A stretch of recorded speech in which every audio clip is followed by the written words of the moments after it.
apa khabar? Kita nak belajar apa hari ni? Kita belajar penjodoh bilangan. Jom kita mulakan pembelajaran. Hai anak-anak, apakah penjodoh bilangan? Penjodoh bilangan ialah kata yang digunakan bersama-sama dengan kata bilangan untuk membilang kata nama konkret, bukan abstrak.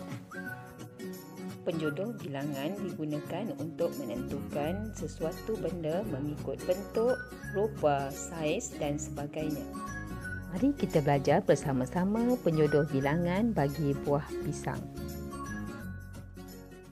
Ini ialah setandan pisang. Ini pula sesisir ataupun sesikat pisang. Pasti kamu suka untuk makan sebiji pisang sebagai pencuci mulut. Sedapnya dapat menjamah sepinggan pisang goreng pada waktu petang. Pak Mat telah menebang setandan pisang di kebun. Pak Mat telah memberi sesisir pisang tersebut kepada jirannya. Isteri Pak Mat pula telah menggoreng beberapa biji pisang untuk juadah minum petang. Bagaimana pula penjodoh bilangan bagi buah durian? Sebiji durian. Ini pula disebut sebagai sepangsa durian. Apakah pula penjodoh bilangan bagi isi durian? Ya, pastilah ulas. Pada musim durian, pastinya kita dapat melihat berlonggok-longgok durian yang dijual di tepi jalan. Mari kita baca petikan berkaitan penjodoh bilangan durian. Di sebuah gerai di tepi jalan, kelihatan dijual beberapa longgok durian.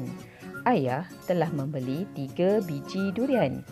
Setelah ayah membelah sebiji durian, adik telah makan 3 ulas durian, manakala abang telah menghabiskan sepangsa durian tersebut.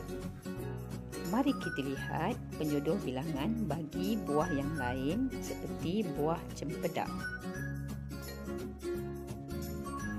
Ulas ialah penjodoh bilangan bagi isi cempedak.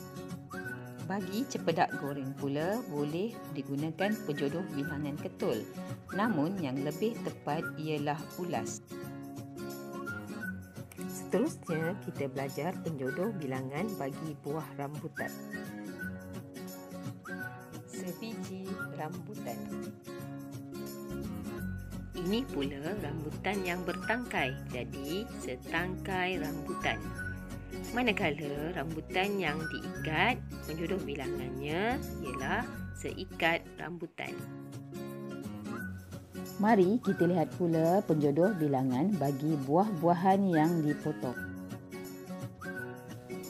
2 potong apel, 4 potong nanas, sepotong betik dan sepotong tembikai. Akhir sekali, jom kita minum segelas jus tembikai. Sekian, terima kasih. Selamat belajar.